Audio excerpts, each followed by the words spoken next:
Rise up!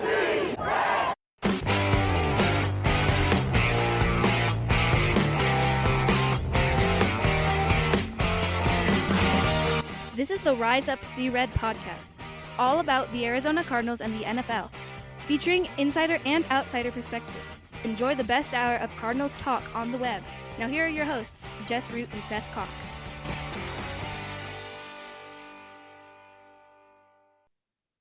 Hello, Cardinals fans, and welcome to the latest edition of the Rise Up See Red podcast, the best hour of Cardinals talk on the web. I'm your host, Jess Root from CardsWire.com, the USA Today NFL wire site that covers Arizona Cardinals, and I'm recording with my co-host in an off-season show, Seth Cox from RevengeOfTheBirds.com, the SB Nation Arizona Cardinals site, and we're on episode 643.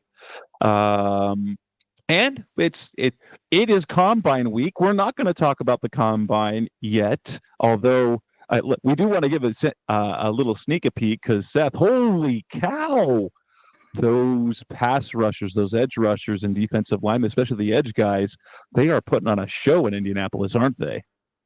Yeah, it's been interesting, man. I text my buddies and I was like, man, it's an interesting group because the guys that have been highly, highly productive, they haven't blown everything away. They've tested well, but they haven't blown everything away. But then you've got guys that have not been productive at all who are just blowing things out of the water. And you're like, okay, can you separate the player from the numbers, right? And can you just go into this with like, hey, this guy is a certified freak of nature physically, and we got to just, keep going. So it'll be interesting, man, because it's been a great, we're recording on a Thursday night. It was a great first day. A lot of guys that could fit what the Arizona Cardinals need to do, depending on how free agency goes and even after free agency.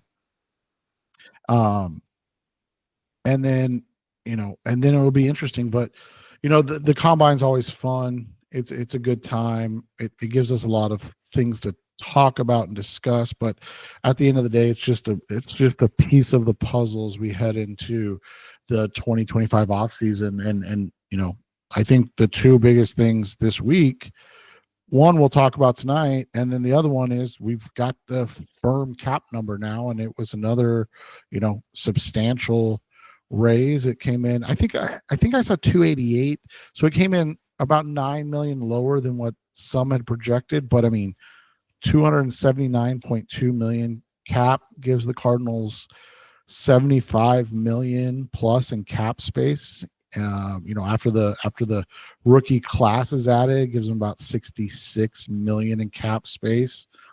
And, they can do some fun things with that and really kind of put themselves into the picture for next year, not just to be playing for the playoffs, but be looking to, potentially win the NFC West. Yeah, it's going to be fun. We're going to talk about in this episode of the show, we're going to look at the NFLPA, the team report cards that just came out, and the Cardinals' response to that. And then we're going to list more or less. We're gonna look into some of the things that owner Michael Bidwill said last week when he was on Arizona Sports 98.7, and we'll dive into some of the comments from Monti Ossenfort, general manager, and head coach Jonathan Gannon that they made at the NFL Combine this week. So let's start with the team report card. The NFLPA has done this for 3 years in a row. When we first talked about this 2 years ago, we spoke about how brilliant this was by the Players Association in a way to sort of publicly call out and pressure NFL teams to improve their working conditions. Now, in some cases, you look at some of the things like, oh, the workout facility is not great. Now, let's make this clear. There isn't a single NFL facility that is like garbage.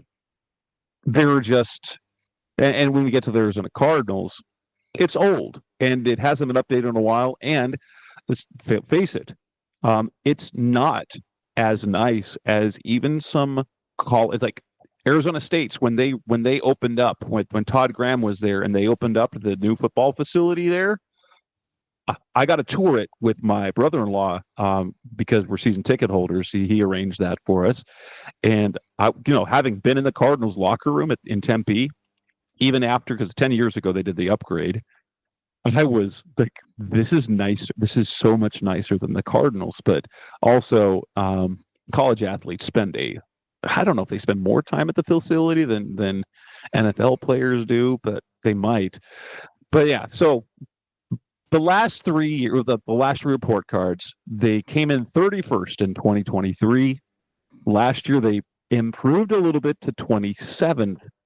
But in this year's, they are dead last. And partially, isn't that simply because overall across the league, rankings improved while the Cardinals did not. Well, and I think a big thing is the Cardinals have, really gone heavy on bringing in new players, obviously the draft as well. And something to think about, and, something we made fun of a lot, but probably a lot of truth to it. Remember back in the Steve Keim days, right? Like, you did have high-end guys or high-end programs, right? But like, think about it. Like, you had his last draft, you had Colorado State, San Diego State as their top 2 draft picks, and that's not a shot at either of those programs. I can tell you for a fact, if any of my sons were lucky enough to get offered to any of those programs, I'd be like, hell yeah. But to compare them to Ohio State, right, and those schools, you probably would say that, Ohio State, Oregon, Bama, Georgia, the big ones have better facilities. And so it's interesting to think, like, year 1 under Monti and company, your first 2 picks were out of Ohio State and LSU, right? Like, massive funding programs. This year you had Marvin Harrison, obviously out of Ohio State. Again, Missouri is huge, obviously an SEC program. So you kind of look at that and it's like, okay, maybe these younger guys, as the colleges have started to implement these huge, massive, like I've been doing research just to compare and like talking about it. And some of these schools, Jess, you'd be like, wait, Cincinnati, right? Like Cincinnati built a $68 million football facility. And that's not a field or a stadium, guys. That's practice, weights, locker room. Like, that's what that is. Nobody would expect that from Cincinnati. Another one, obviously smaller school, West Florida, right? Like, these schools are just getting these donors and putting in these massive things. And then you go to Georgia, who put in 80 million, right? You go to Oregon, I think it was 86 million. It might be 60. I don't know. I might be inverting the numbers, but like, and they're still expanding it. Like, it's this just insane thing. And those are the people coming in to Arizona, right? Like, you look at the last couple of years, you've got Ohio State, Mizzou, Florida State, Illinois, Texas Tech. I don't know if you saw Texas Tech's new football facility. Like, it's absurd, Jess. Like, and so, Clemson, Texas, you see those things, and those guys come in here, and one of the statements that stood out over all of the other ones to me was, why am I having to wait to get my reps in for somebody else to finish on a machine? How are you an NFL strength and conditioning program and you don't even have enough bars and racks and those things, right? Because here's the thing, you probably all do the same stuff on the same day, right? Like, I know there's probably stations, but so you shouldn't, like, once you're done with one of your stations. So I can speak for my son that's a freshman, right? He goes in every day and lifts, and they have stations, and it's usually 4 stations. And so once he's done with one of his stations, he goes to the next one. The thought is that they should have enough. I mean, I can tell you for my son's school, I think they have 25 like bench racks. And so That's crazy. And so it's like a professional football team should have the available, equipment without having for a guy to have to stop his workout. I don't know. I mean, I know this is a little off topic, but I don't know how many of you know who Ronnie Coleman is, but he's one of the greatest, if not the greatest bodybuilders of all time. Won a bunch of Mr. Olympias, whatnot. He's one of these guys. He's like, I only work out 45 minutes a day. Like that's his whole thing. And so a lot of these guys, that's their mentality, right? Like I know at my son's school, their whole thing is like, you should only need an hour. Like that's that's stretching, prepping, and getting your 4 stations done. You should need an hour max. And so like people don't want to have to wait. They don't want to stall. They don't have to cool down while they're in the middle of their workout, right? Because they're waiting for something to open. And so that was the biggest thing to me. And I talked about it on X. Like I've literally talked to a guy before, an agent who told me that his client was like, dude, my high school had a better setup than this. And so that's the thing, man. Like I know when Kyle Bird tweeted out the picture of the Falcons locker room and the Cardinals locker room, some of the responses were, yeah, but they were both 8 and 9. Okay, that's good. Whatever. But here's the thing. They were both 8 and 9, and the Cardinals did that with literally the worst rated facilities in the NFL. The Falcons can go like, hey, look, we're putting our money, and I know the Cardinals are now, but we're putting the money where our mouth is. Like we're starting to change that. We want to invest in this team in this future. And that to me was the biggest thing.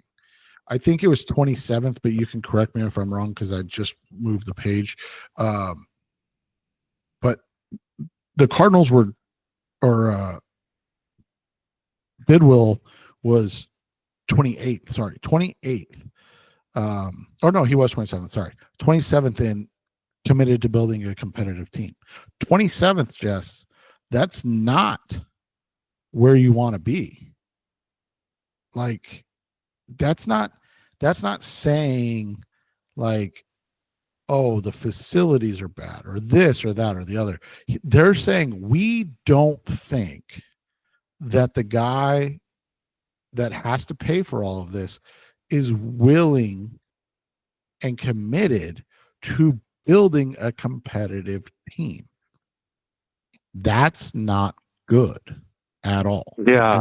And that's what the concern comes from, because I get it. And Jess and I we're always pro player on this stuff. Go get money, go get paid, go do your thing. And I get it. These are millionaires complaining about things.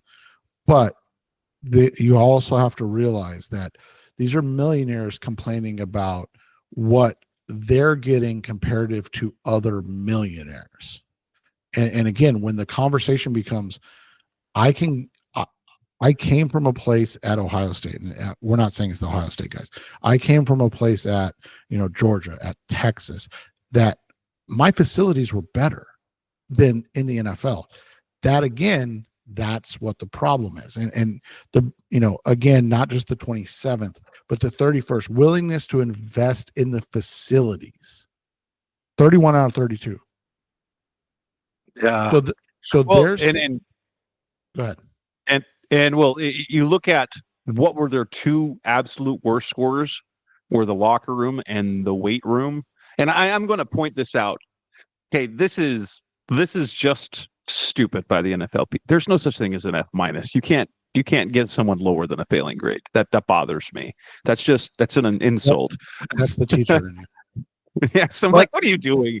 That's just an insult. But yeah, and that's what we're saying is that this is a young team now. And what are they coming from? They're calling from college facilities that are fantastic. And so the locker room and the weight room are subpar to them. They're like, what is this? They still have the stuff. But that's interesting is that the facilities are what they rate. Anything that involves people, and this has happened every year, anything that involves the people other than ownership, because I honestly don't think that players consider ownership almost like people. They're just an entity. But like the training staff, the nutrition staff, the coaches, the strength coaches, the trainers, they always are kinder about the people because that's the relationship that you build. Well, and to your point too, right? You look at it. I will say this: the F- in the locker room probably comes from the 24%, and so they're like, "All right, we can't just put F on that, right? Like that's really bad." But to your point, right? And we were talking about this with Blake Murphy, and he kind of tweeted it out or posted whatever it's called now, like the nutritionist dietitian thing. 85%. So they were 12th out of 32 that they get individualized nutrition plans. So that's good. That's a good spot to be. But they were 23 out of 32 in nutritionist dietitian accessibility. And then Blake pulled it up. So I want to give kudos to Blake. The dietitian or nutritionist is no longer with the team. She left. Just left. And this went month, to ASU. This month, in fact. Right. And it begs the question, is that portion, the accessibility portion, is that on her?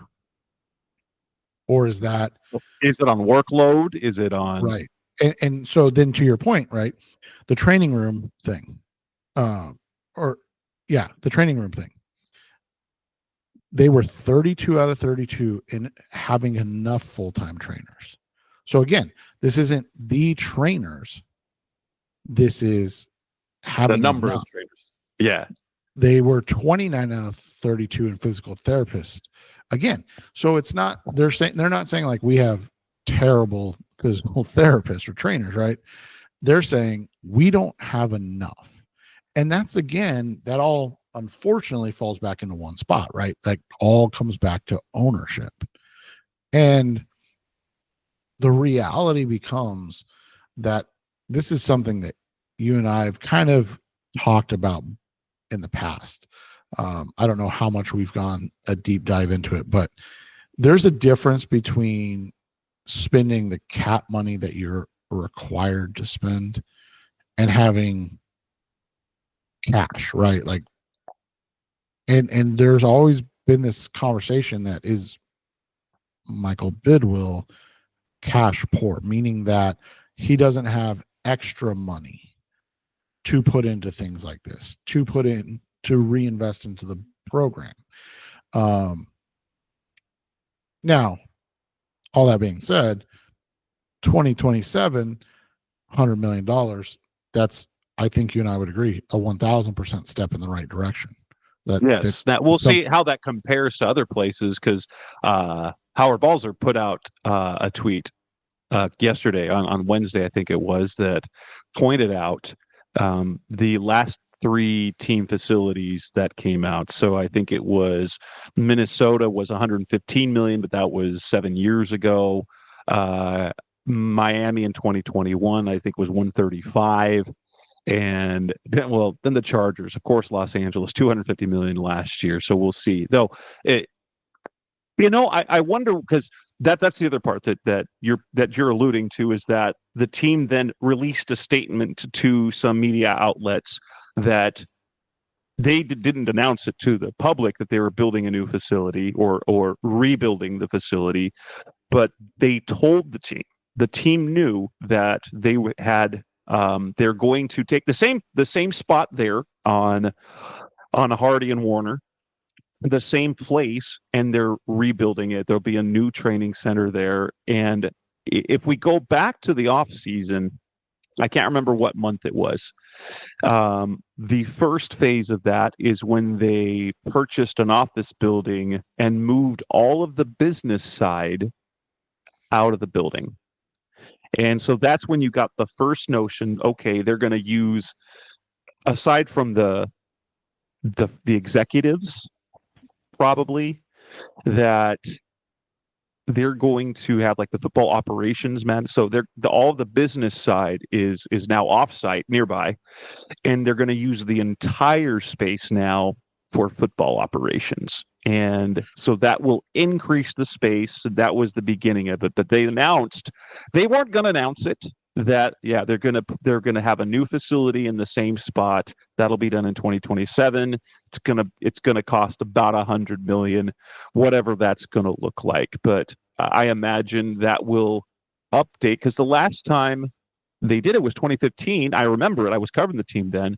They expanded the locker room and the weight room significant. The locker room, the weight room, and the dining area were all expanded. They increased the office space and meeting space. And so they did that. That was 10 years ago. And now that's considered woefully insufficient. Yeah. And it was a difference. That's a polite way to put it, right?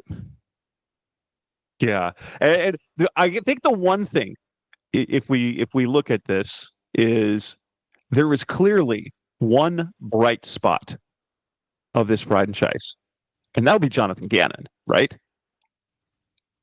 Yeah, and I mean, it's such a breath of fresh air, man. And I really do wish, and so for context, in 2023, the first year that these were released, there was nothing on coaches or ownership at that point. So all this other stuff was available, but coaches and owners were not on there. So we don't have a baseline of where Cliff Kingsbury was ranked in his final year.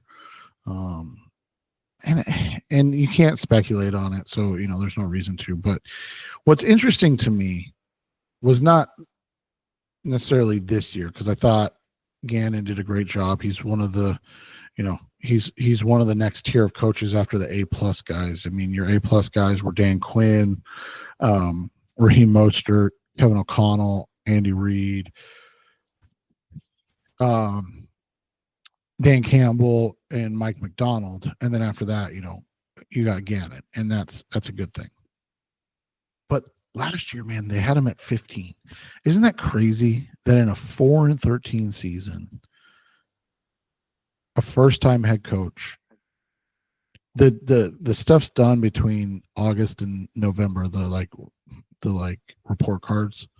So even before the Kyler bump at the end of the season, he had these guys believing, man. Like, they respected him. That's wild to me. That just says so much about Gannon, the coach, right? And now he's just... I think it... Go ahead. Keep going. No, I was just going to say, now he's, moved up from 15th to 8th. Like, that's just... man, it's so cool to see. It is. But I also, if you want to notice, of the guys that are on... That's so many of the A+ guys, they're a bunch of first-year guys as well. And so they're guys who got their team to buy in very quickly.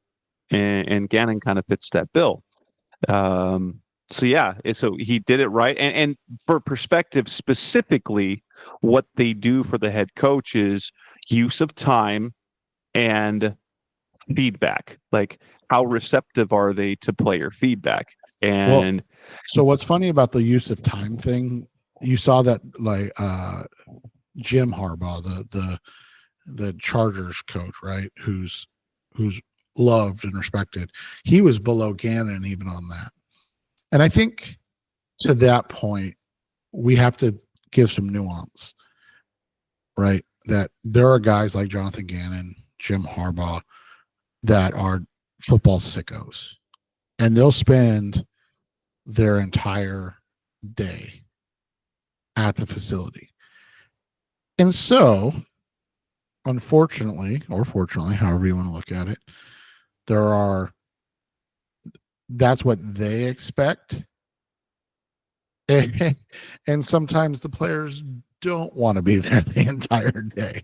And Right. so Gannon will use their time. Like he's not one to give them days off. He might give an extra day off in mini camp, but like he uses all the time.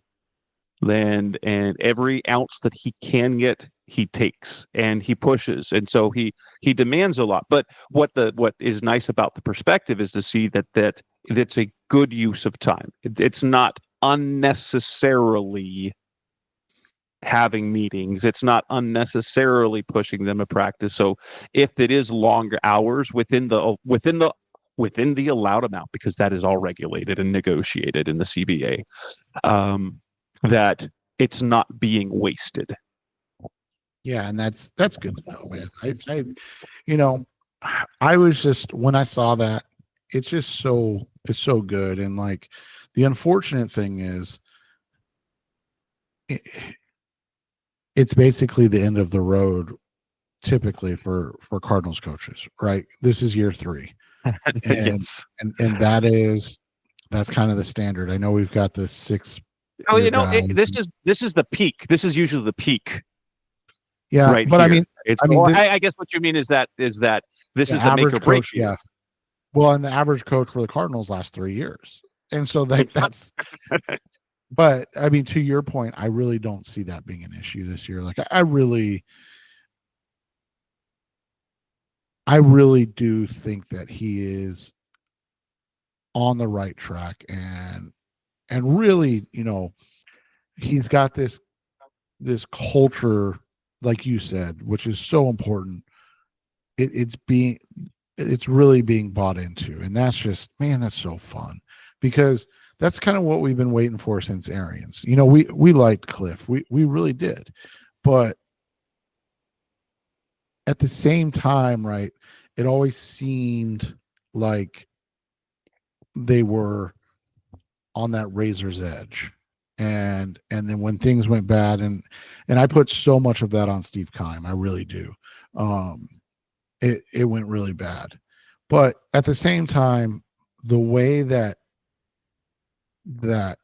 Gannon has these guys buying in, I really feel like they're close in breaking through in just terms of the culture that we talked about, right? And here's the biggest thing, and you and I have talked about this quite a bit on the show. The question can be, is the culture, or will he be able to get that culture to last until 2027, when now the facilities start to meet up to that and things of that nature? Like, one of them is going to be winning, obviously, but are they going to be able to keep that culture growth until they get to the other things? Because that's what's been so hard for so long. And you talked about 2015 when they expanded everything. Who was that because of?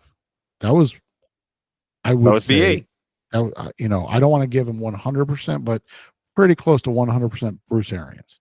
He was like, we can't function and win. We can't grow something if we're looked at as the redhead stepchild in the league with all of our facilities.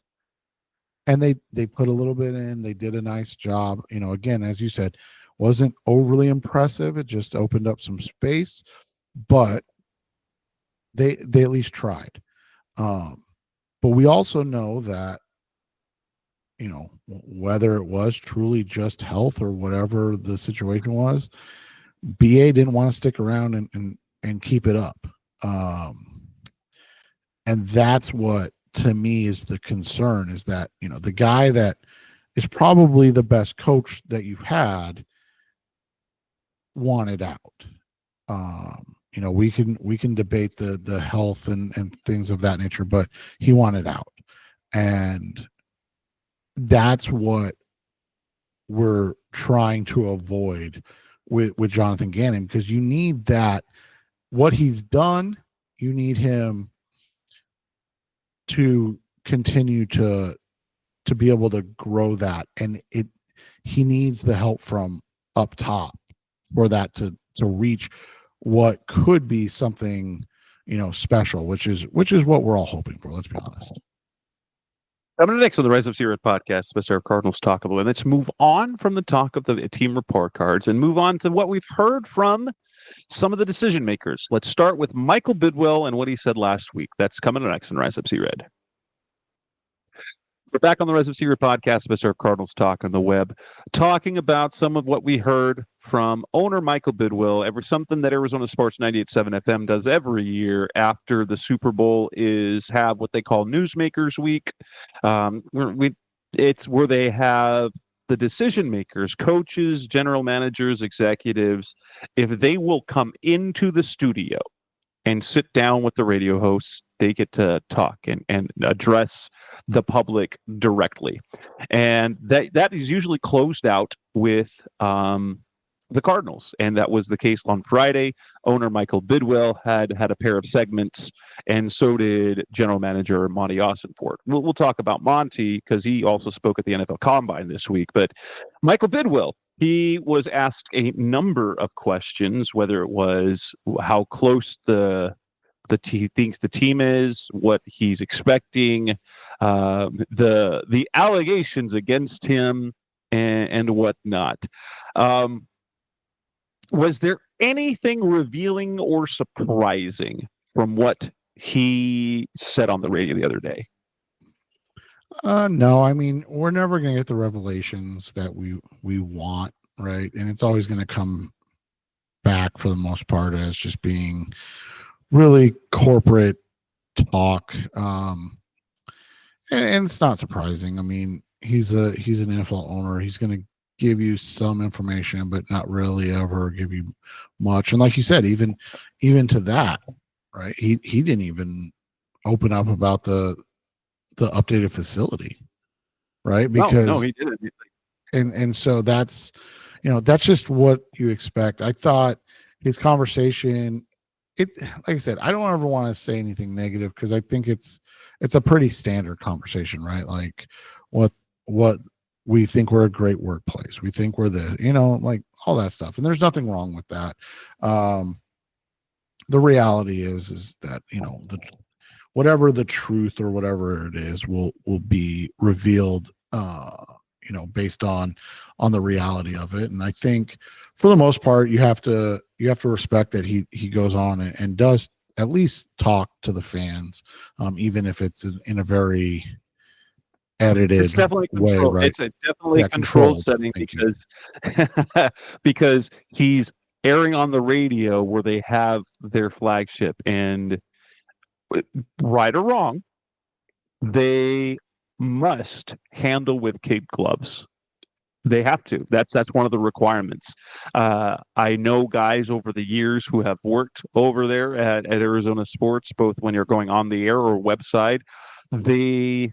They have to delicately handle certain things in terms of criticism because they are the flagship, which means they have to promote the team, and so they can't be too critical. But that said, it's always interesting because you're like, oh, we strongly deny. Like, you always know that the truth is at least in between what someone alleges and who is defending himself says. So Brittany Neuheisel, okay, where is that? How close to her story is the actual truth? As opposed to Bidwill is saying, yeah, allegations. This just comes up. It's, this just comes up, and it's part of corporate America. Blah blah blah blah blah. And in fairness, the Cardinals have improved their organization. Back in 2021, they actually started human resources. They changed their COO. They're making changes. Whether that's saying anything about him, which is interesting. So I don't know. But aside from the allegations part, yeah, what were you going to say? By the way, can't we just again laugh at the fact that it took till 2021 for an NFL organization to have an HR department? Isn't that wild? I mean, that is wild. It's Well, it screams small business, small family business, right? And that's kind of how they ran it forever. Rather than being corporate, they ran it like a Right. family business. Rather than Unfortunately, being an NFL the family team. was and the family was really mean to people. Oh my goodness. But it, going on to the thing, and I just had a thought. I think I realized. Do you know why the Cardinals didn't think that they needed to announce things about the facility? Because that's not about the fans. Bidwill is always very open and public about, hey, we are upgrading the stadium. We are doing these changes to the stadium. We're adding these experiences. You know what? You know what the organization's view is probably?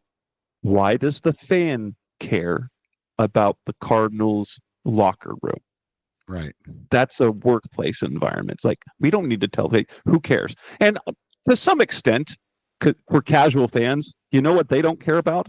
They don't care about how bad these millionaires have it in their workout. They don't. People like us kind of do, because it is a reflection of the organization. But I think I know the reason why, that while he was on the air on Friday, he brought nothing up about the facility, because that doesn't matter for the fans. He talked about the casita experience and how well, even though, media wise and some social media has been critical of the casitas they put in and how they took out the end zone bleachers, and it moved people, and season tickets prices went up.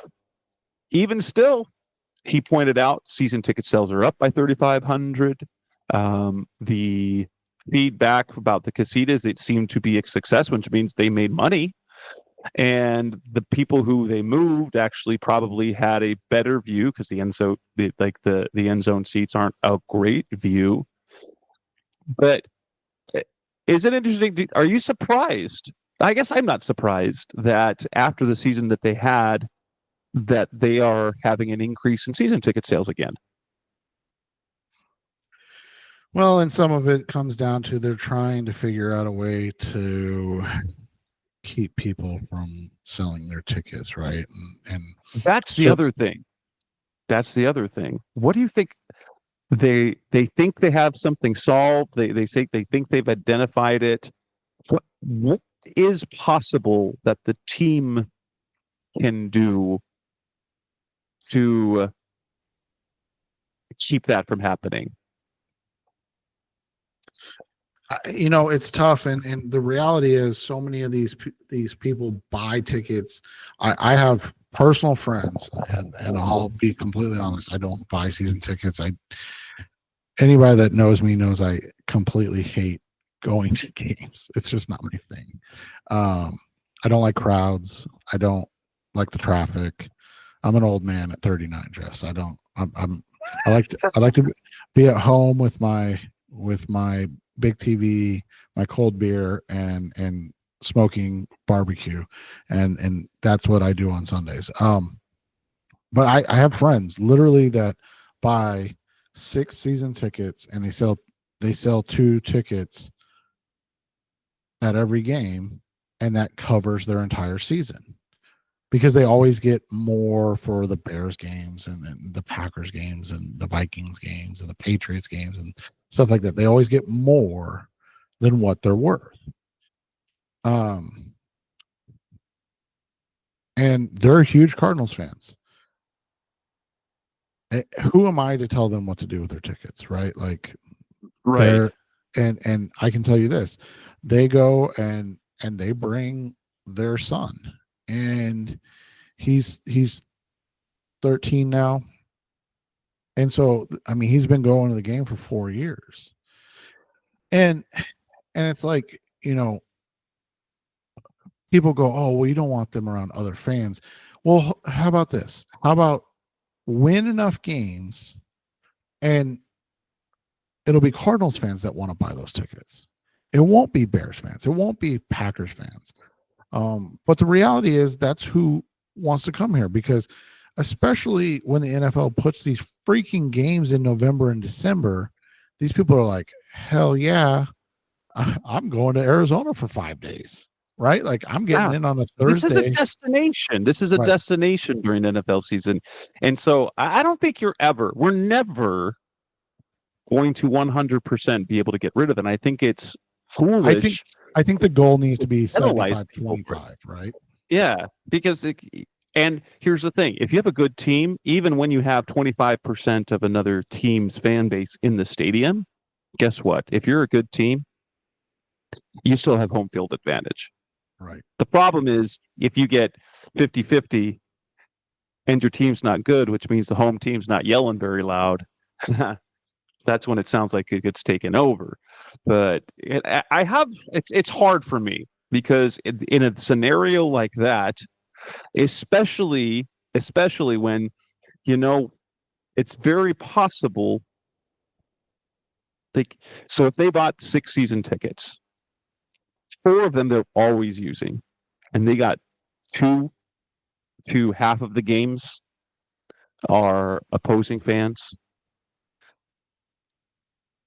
But it's a hard thing to do, because then if you're going to ding them, and apparently we heard from a guy that this does happen with other franchises, that if you get dinged or you say no, if you get hit too many times, okay, you lose your season ticket and it goes to someone on the waiting list. And I guess if you have a long enough waiting list, that works. Get away with that, right?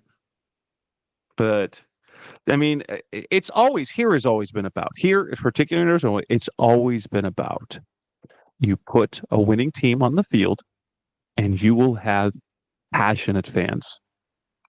And so that's really, rather than the back end of punishing fans, that's hard to do. I know they're looking into. I'm sure they're not doing anything differently than other franchises already do. And with my experience with the organization in terms on the media side and availability, there is one thing that the Cardinals are not a fan of doing, is they try to be in line with other teams around the NFL. They don't like to step outside the box. They're like, why should we give this organization access, credential, press wise, if only 4 other teams do? Why would we do that? Or why would we give Kyler an extension in April when those extensions always come in July and August? They don't like to be the trendsetters, and so that what they're going to do is going to be what other teams are doing.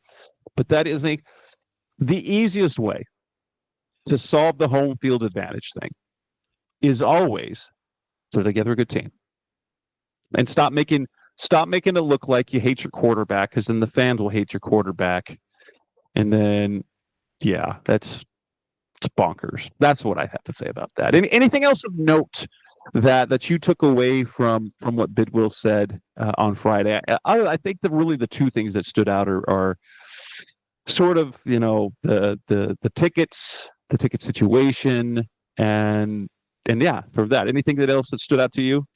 No, I thought, like you said, there was some interesting just dialogue around the lawsuit, but outside, and I'm sure he's probably actually restricted from even talking about it, right? So, Yeah, but it was interesting. I mean, it's always interesting when those happen, because you're never, like you said, it's never going to be adversarial, but especially on that station, because they're the flagship.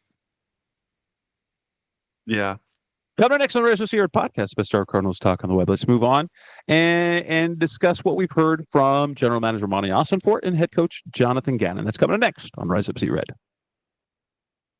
We're back on the Rise of Sierra podcast, the Best Star Cardinals Talk on the Web, talking about now what we heard from General Manager Monti Ossenfort. Now, we heard from him on the radio on Friday and then at the Combine on Tuesday. I know some of the stuff was kind of the same, and Jonathan Gannon was at the Combine on Tuesday as well.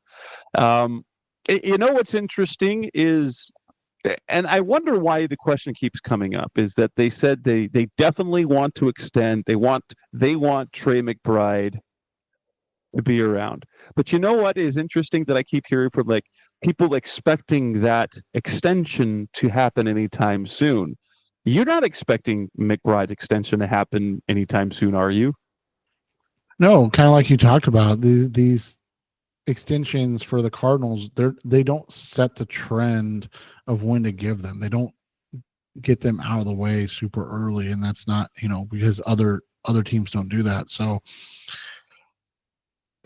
I wouldn't expect them to come out and get that done immediately. But if they do, more power to them. We know that it's going to be a big number.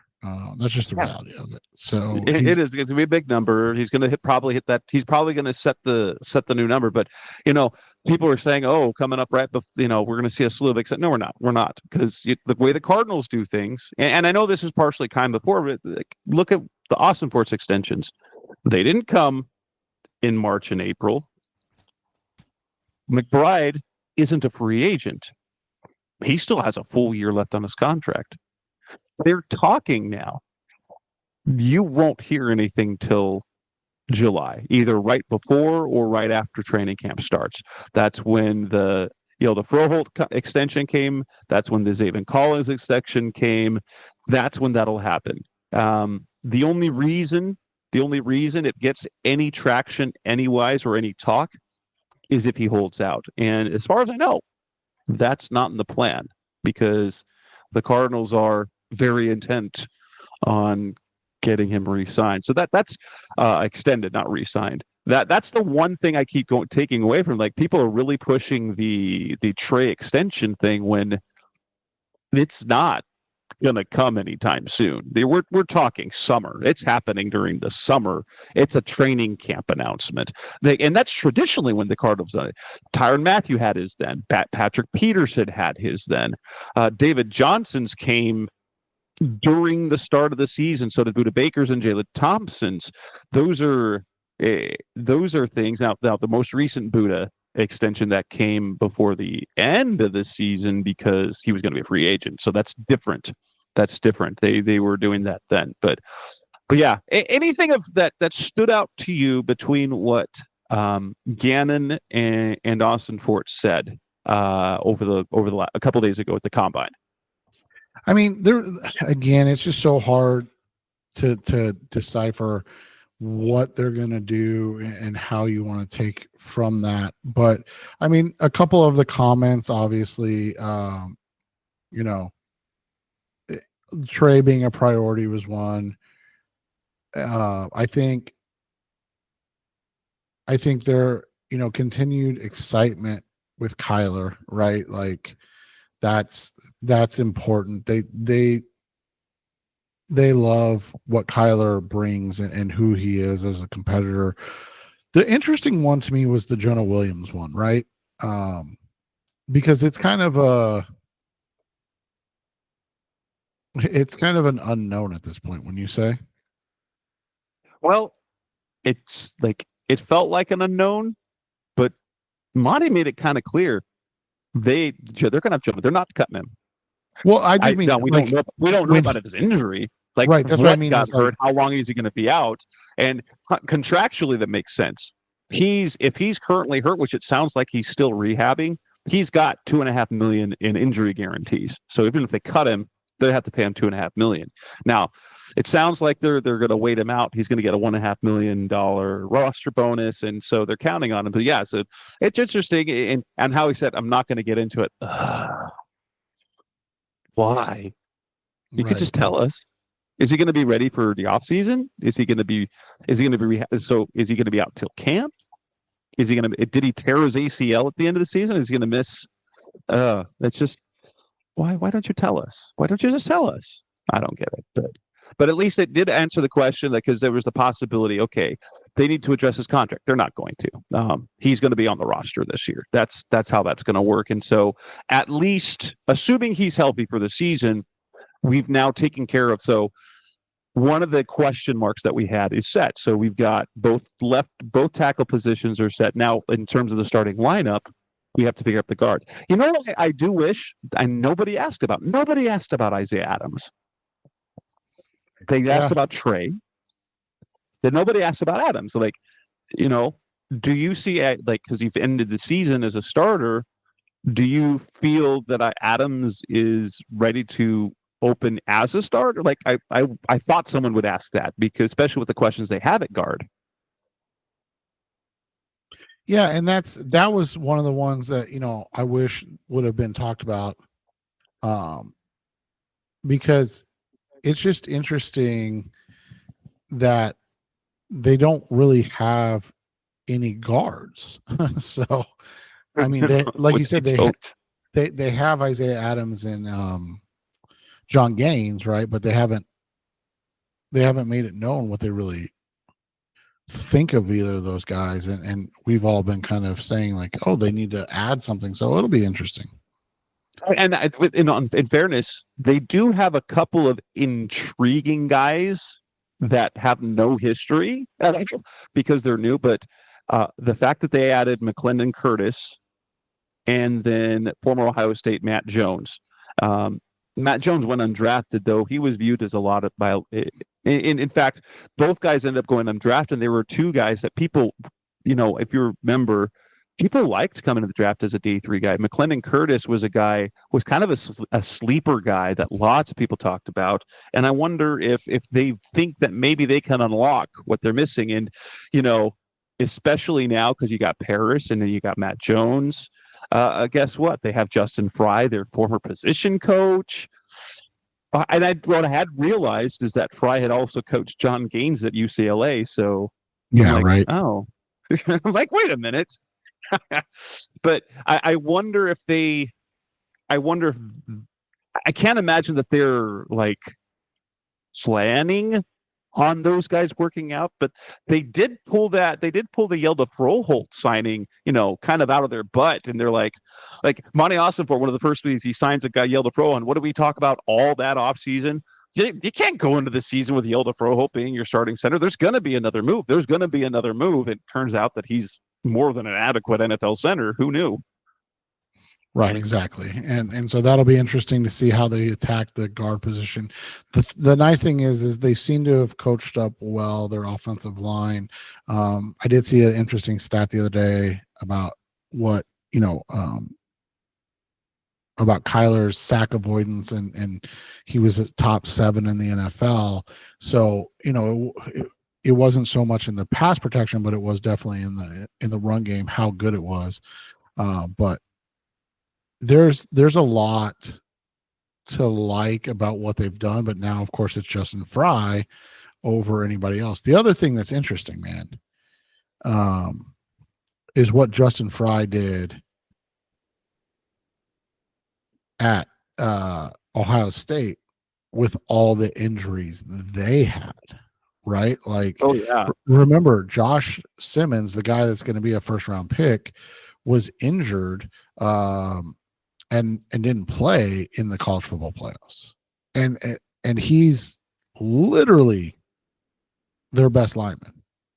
And it's important to note about Josh Simmons as well is if you go back to, and this is from what I am sort of parroting from what I heard from Field Yates and Mel Kiper, is in 2023, Simmons was a good tackle who really struggled with penalties. What did he do when he came back this year? He was flawless. And probably would have been a top 5 pick had he not gotten hurt. Right. And the best thing that I've heard about Justin Fry, and this is coming from Ohio State people, is he is the best teacher they've ever seen. And so like that's huge, right? Like a guy that can coach up the position, something that we've been talking about for years with this group, with just in general. It'd be nice to see that consistently. And it sounds like, again, that's what Fry is best at. So let's hope it continues. They have really high hopes for Trey Benson. That's a kind of an interesting thing. They really believe in Darius Robinson. Interesting that how they talked about him is that he came back late in the year, but he was never healthy. Okay, that's interesting. Remember when you guys got yelled at for that? Oh my gosh! Yeah, that's the topic for another show.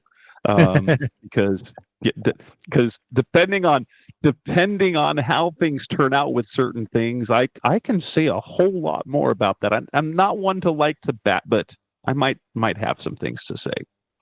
So you might get salty Jess on a few shows if things happen. Yay. Oh my goodness! So that's an interesting thing. That Gannon is really interesting in that fact. They're not. In fact, they never were down on Darius Robinson, and because there were times where Darius was down on himself, like when he made his NFL debut, and he didn't have 3 sacks. He's like, I need to be better, and they keep telling him, hey, just get healthy. Get your reps in. You're fine. We believe in you. We're not disappointed in you. This is interesting because doesn't that coincide with him being the 8th favorite coach in the NFL or whatever, however you want to say that? Like, yeah, absolutely. That's his personality too, right? Like he loves these guys and he makes them feel like, oh, it's not my fault. And that's fantastic because you remember Bruce Arians. Bruce Arians would blow smoke. He would, as the kids like to say, he would glaze guys. but if you were taking any longer than he thought you should take for an injury, doghouse. He would complain about guys being on the training table. And they didn't even have enough training tables back then. Right. That is 100% the truth. That is 100% the truth. One thing of note, and maybe this is something that we need to pay attention to what they're saying, because both Ossenfort and Gannon say the edge and the defensive line class is very deep. And I've heard that from Daniel Jeremiah, from Mel Kiper, from Field Yates, that especially the defensive tackle class is absolutely loaded.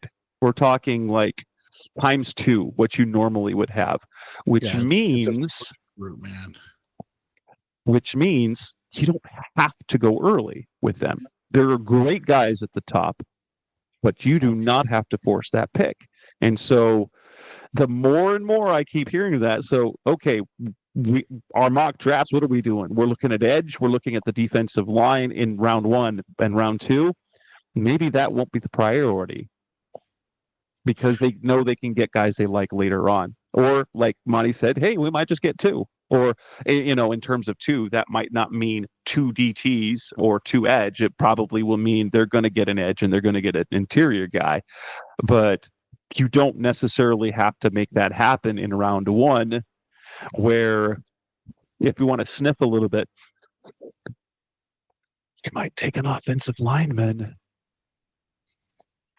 And that would 100 be. No one should be surprised if they take an offensive lineman. 100% don't be surprised. Even if Mason, even if Kenneth Grant's there, even if Shamar Stewart is available, these edge guys that they gotta get. They might just pull the trigger on another offensive lineman. Right, and they need them still, so we'll see how it goes. Yeah. We still do love plenty of time to talk about the draft. Right, and I do love this defensive line class, man. They're so fun. So we'll see what happens there. Anything else of note? Because I think we are right at that, and we can talk combine next week. I haven't thrown this at you, but maybe I know your buddy Justin has been very busy, but maybe we can steal him for a couple of shows to do the combine next week. If not, we can handle it. I can do that. I don't want to make things work, but maybe we can bring him on. He does like to do that if he can pull it off, right? Yeah, I'll definitely talk to him. The one thing I was going to say is, like, you were talking about the defensive line and stuff, and the mention of Bilal Nichols and Justin Jones, and I'm kind of interested real quick to end the show with this to get your perception, because I guess I'm kind of confused of the fans wanting to cut them. No, it makes no sense at all. is it just because they were injured? So we're like, oh, we're like, they sucked. So they're like, yeah, I know they weren't playing well before the injuries, but like, is it just like, okay, we're moving on from these guys? Like, again, it would be different if you're like, oh, okay, well, we have these 3 guys and then we're going to add one more. So now we've got 4 guys. Instead of you being like, hey, we've got no guys. Right. Well, and the fact of the matter, it makes no, like, for your quote cap people, that makes no sense. Bilal Nichols' money is 100% guaranteed this year. Yeah. His full salary is. Now, he didn't really have any numbers before he left, before he got hurt, and Justin Jones, but you'll 100% notice what happened defensively after Jones got hurt is their run defense fell apart. And the same thing for Jones. $5 million of his $7 million is guaranteed this year. So those 2 are going to be on the roster. Those two are important pieces to that defensive line. Right. And I just struggle with I guess I don't understand why. Look, Justin and I are not saying like if these guys are on the defensive line, you're talking about, the best defensive line in the NFL. No, but why create a bigger hole and more need more guys? I don't know. That's where I'm at with that whole thing. Jones, Nichols, Darius Robin, and Dante Stills as your top 4, you're okay. Yeah, that's not bad. That's not bad at all. And then if you do add a guy, say you do add a guy in the draft or 2, okay, and then you look at, okay, now we've got a great 5-6 man rotation, something that we know the Eagles did a lot of, right? So, and then again, we'll talk about free agency. If you add one in the free agency, okay, like we've seen when it's like, okay, we have Bilal Nichols and Justin Jones. Oh crap, they're both injured. Now we don't have anything. Like, now you're saying get rid of them so we don't have anything.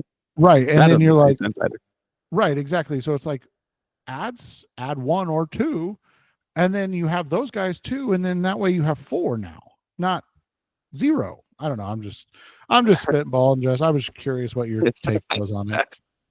I haven't heard so much that though. For those of you who are listening, check out Cards Wire. There is an interesting article that my man Howard Balzer wrote today, or he wrote it yesterday. I got it published today for the Milton Williams fans who want the Cardinals to go and spend that big money on him. He did a comp. He wrote a comparison about what's really different between Milton Williams and Dante Stills. Their numbers are nearly identical, and Stills is going to make $1 million next year. So, yeah, it'll be interesting, man, because it was one of those things that we talked about. I love Milton Williams. I think he's excellent. I don't know how I feel about 20+ million to a guy that's been a less than 50% snap guy in his career, and now you're like, hey, we're going to pay this much, and by the way, we need you to play 60+% of the snaps. Like, I don't know. I'm not going to be upset if they do it, but I'm not as like it needs to happen as some others are. It feels like that would be setting fans up for being pissed off at a big free agent that doesn't work out exactly the way you wanted. And Cardinals fans are not good about that. In fact, like, case in point, what we were just talking about, Justin Jones and Bilal Nichols. Yeah. They're like, I'm like, what are you talking about? They didn't even get a chance to show. This is unless they become Jordan Phillips again. And the Jordan Phillips thing, it wasn't because that was just frustrating because the guy that never been hurt before suddenly was hurt all the time. And apparently Jordan Phillips is only good as a Buffalo Bill. Right, exactly. All right. And with that, we will wrap up this edition of the Rise of Seared podcast, Mr. Cardinals Talk on the Web. We'll talk Combine next week. How things usually go, we'll probably have to do 2 shows, won't we? Because otherwise we end up talking for 3 hours, which we might have to talk about 3 hours all at once.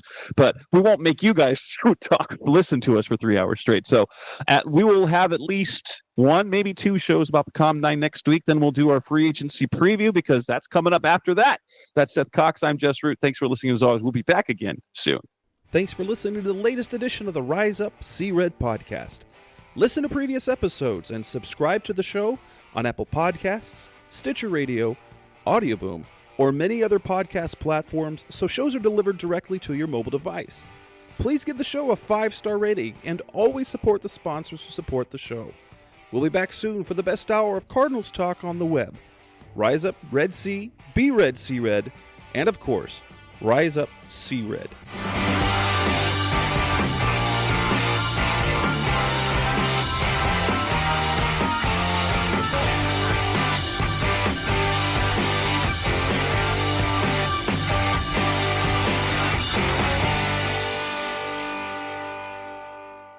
Rise up! Rise